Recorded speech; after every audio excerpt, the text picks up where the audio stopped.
पाकिस्तानियों के वीज़े रिजेक्ट हो रहे हैं, आखिर उनमें क्या क्या प्रॉब्लम्स आ रही हैं जिसकी वजह से वीज़ा रिजेक्ट हो रहे हैं। फैमिली स्पॉन्सर वीज़ा के नाम पर लोगों को एजेंटों ने बेवकूफ़ बनाया हुआ है और उनसे पैसा लूटा जा रहा है डन बेस्ड वीज़ा के नाम पे। तो क्योंकि 80% से ज़्यादा जो यूट्यूब चैनल्स हैं दुबई के बारे में, वो आपको डन बेस्ड वीज़ा और बाकी इस तरह के फ्रॉड्स की रामलीला सुनाएंगे, but nobody will tell you कि आपने इन चीज़ों से कैसे बचना है। मैंने कहा जी कित्थे जी बीवी, तुसी तो वीज़ा बीवी दे नाल लवाया सी, पर बीवी नहीं आई पाकिस्तान चो।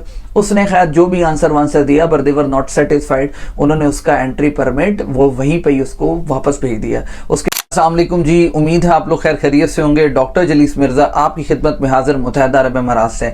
नाज़रीन, कल मैंने एक वीडियो बनाई थी कि किस तरीके से पाकिस्तानियों के वीज़े रिजेक्ट हो रहे हैं, आखिर उनमें क्या क्या प्रॉब्लम्स आ रही हैं जिसकी वजह से वीज़ा रिजेक्ट हो रहे हैं। कल ही वीज़ा रिजेक्शन की एक सबसे बड़ी वजह मैंने आपको बताई थी कि किस तरीके से फैमिली स्पॉन्सर वीज़ा के नाम पर लोगों को एजेंटों ने बेवकूफ़ बनाया हुआ है और उनसे पैसा लूटा जा रहा है डन बेस्ड वीज़ा के नाम पे। तो आज की वीडियो में मैं आपको मुकम्मल तौर पर एक भाई का वॉइस मैसेज सुनाने वाला हूं। आप अंदाजा करें कि उस बेचारे के साथ 15 सितंबर को क्या स्कैम हुआ है। 15 सितंबर को वो जब यहां पर आया था तो उसको दुबई एयरपोर्ट से वापस भेज दिया गया था। क्यों? वीडियो को मुकम्मल देखिएगा, चैनल को सब्सक्राइब कीजिएगा और बेल आइकन को जरूर क्लिक कीजिएगा। मैं क्यों कहता हूं कि चैनल को सब्सक्राइब करें और बेल आइकन को क्लिक करें, ताकि आपको ज्यादा से ज्यादा इंफॉर्मेटिव वीडियोस और प्रैक्टिकल नॉलेज जो है वो मैं आपके साथ शेयर करता रहूं। क्योंकि 80% से ज्यादा जो यूट्यूब चैनल्स हैं दुबई के बारे में, वो आपको डन बेस्ड वीजा और बाकी इस तरह के फ्रॉड्स की रामलीला सुनाएंगे, but nobody will tell you कि आपने इन चीजों से कैसे बचना है। आज की वीडियो में मुकम्मल आपको उस लड़के का मैसेज सुनाऊंगा कि किस तरीके से उसके साथ फ्रॉड हुआ है। तो नाजरीन, अब हुआ क्या है, जरा स्टोरी पूरी सुनिएगा। वीजाज बिल्कुल ओपन है, आप उस चीज की टेंशन मत लें। विजिट वीजाज मुकम्मल तौर पर ओपन है। आप विजिट वीजा अप्लाई कीजिए, अपने डॉक्यूमेंट्स पूरे कीजिए और किसी वेल रेप्यूटेड एजेंट से अप्लाई कीजिए जो आपके इलाके में अच्छा हो। और दूसरी बात क्या है कि आउटसाइडर्स के वीजास में अभी दिक्कत है, अभी प्रॉब्लम है। वो लोग अभी अपना वीजा जो अनस्किल्ड कैटेगरी के अंदर आते हैं, मत फंसिए, किसी एजेंट के हाथे मत चढ़िए, उसको 2 साल के फ्रीलांस वीजा के नाम पर पैसे मत दीजिए। स्किल्ड कैटेगरी के अंदर अगर आपकी जॉब होती है, कंपनी आपका प्रोसेस कर रही है, तो फिर आपको तो परेशानी होनी नहीं चाहिए। कंपनी सब कुछ कर रही है ना, आपका पैसा तो कुछ नहीं लग रहा। तो इसलिए जो इनसाइड मौजूद है उनको तो वैसे ही कोई प्रॉब्लम नहीं है। तो चले मैं आपको बताता हूं कि हुआ क्या। उस लड़के ने अपना वीजा लगवाया एजेंट से। उसने उसको डन बेस्ड वीजा के नाम पर, पहले तो सबसे बड़ा स्कैम उसने ये किया कि उसने उससे 1.5 लाख रुपया वसूल कर लिया डन बेस्ड वीजा के नाम पे। उसने उसकी वाइफ के साथ फैमिली वीजा लगा दिया। वो दुबई एयरपोर्ट पहुंचा तो उन्होंने कहा जी कित्थे जी बीवी, तुसी तो वीज़ा बीवी दे नाल लवाया सी, पर बीवी नहीं आई पाकिस्तान चो। उसने खैर जो भी आंसर वांसर दिया, but they were not satisfied. उन्होंने उसका एंट्री परमिट वो वहीं पे ही उसको वापस भेज दिया, उसके पासपोर्ट के ऊपर स्टैंप लगा दी। अब आप अंदाजा करें ये कितनी शर्मनाक बात है, कितनी बेदर्दी के साथ उसको लूटा गया।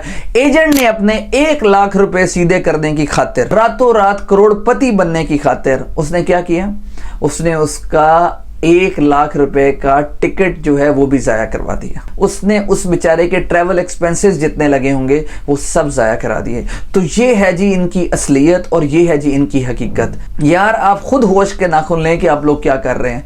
अब अगली क्या कहानी उसको सुना रहा है, अब उसको कह रहा है कि भाई तेरा वीजा स्टेटस एक्टिव है, अब तू शारजा ट्रैवल कर। और एक बात बताओ, अब वो जो दोबारा टिकट खरीदेगा, जब पाकिस्तानी एयरपोर्ट पे जाएगा तो क्या एयरपोर्ट वाले उसको ट्रैवल करने देंगे? ओ भाई, इमिग्रेशन की तरफ से, पाकिस्तान की तरफ से तो उसके वीजे के ऊपर एंट्री हो चुकी हुई है ना। ये सिंगल एंट्री वीजा होता है, कोई मल्टीपल एंट्री विजिट वीजा तो था नहीं ये।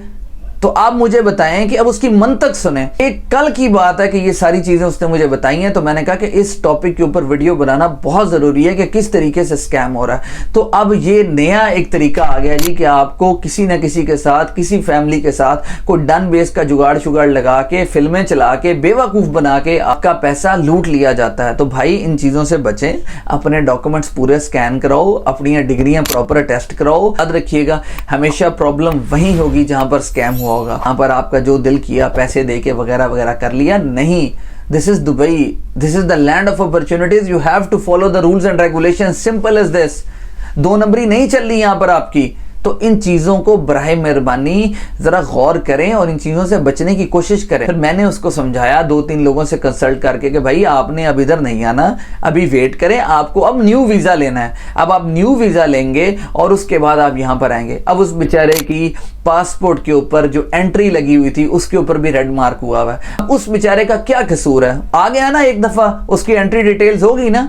अब उसको क्या कह रहा है? तो कहता है कि तुम शारजा एयरपोर्ट पे अब ट्रैवल करो, अगर वो पूछे ना भी तुम्हें वापस क्यों भेजा था, बोलना मेरे पास शो मनी नहीं थी। ओ भाई खुदादा खौफ कर यार, मैं कहता हूँ डूब मरने का मकाम है तुम्हारे लिए कि तुम लोगों के साथ किस तरह फ्रॉड कर रहे हो। अब ये जरा वॉइस मैसेज आपको सुनाने लगूं, जरा वॉइस मैसेज सुनिएगा उस लड़के का, आपको फिर खुद पता चल जाएगा, आपको पता चल जाएगा कि क्या क्या यहाँ पर हो रहा है और किस तरह से फ्रॉड हो रहा है। सर हुआ ऐसे कि मैं विजिट वीज़े पे दुबई आ रहा था, एजेंसी से मैंने विजिट वीज़ा लिया डन बेस पे, और एजेंसी डन बेस पे लेने के बाद जब मुझे वीज़ा मिला उन्होंने बताया नहीं कि ये आपका वीज़ा फैमिली विजिट वीज़ा है। मैं उस पर टिकट लेके दुबई एयरपोर्ट पे चला गया हूँ। जब एयरपोर्ट पे मैं उतरा उन्होंने मुझे पूछा कि आपकी वाइफ किधर है, तो मैंने बोला वो तो नहीं आई मेरे साथ। तो उन्होंने बोला कि वो नहीं आई तो विजिट वीज़ा तो आपका फैमिली के साथ है, वो नहीं आएंगी तो आपको एंट्री नहीं देंगे।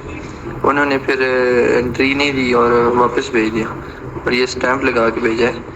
अब मैंने एजेंट से बात की है, वो कहता है कि आपको एंट्री कैंसिल हुई है, आप ऐसा करो अब दोबारा शारजा एयरपोर्ट पे चले जाओ, उधर इतनी चेकिंग नहीं होती। अगर उन्होंने पूछा कि क्यों आपका वापस भेज दिया तो उनको बताना कि मेरे पास फंड नहीं थे, इसी वजह से वापस भेज दिया। सर जाना तो पड़ेगा, आगे इतने पैसे एजेंट को दे दिए। अगर एयरपोर्ट पे कुछ सवाल हुए, वहाँ पे इमिग्रेशन वाले ने पूछा तो सिर्फ इतना कह देना कि मेरे पास फंड्स नहीं थे, थे लेकिन कम थे, इस वजह से मुझे वापस भेज दिया गया। अब मैं फंड्स के साथ आया हूँ और उसने एक वहाँ ओकेजन भी हो रहा है, एक इवेंट हो रहा है, एक फॉरेक्स ट्रेडिंग का, उसकी भी टिकट बना के दी है और एक ट्रैवल इटिनरी बना के दी है कि ये भी दिखा देना कि मैं यही इस जगह पे जा रहा हूँ और ओके वापस आ जाऊँगा। उम्मीद है आप लोगों को वीडियो पसंद आई हुई होगी। चैनल को सब्सक्राइब करें और बेल आइकन को जरूर क्लिक करें ताकि ज्यादा से ज्यादा इंफॉर्मेटिव और प्रैक्टिकल नॉलेज दुबई से मैं आप लोगों के साथ शेयर करता रहूं। जज़ाकल्लाह।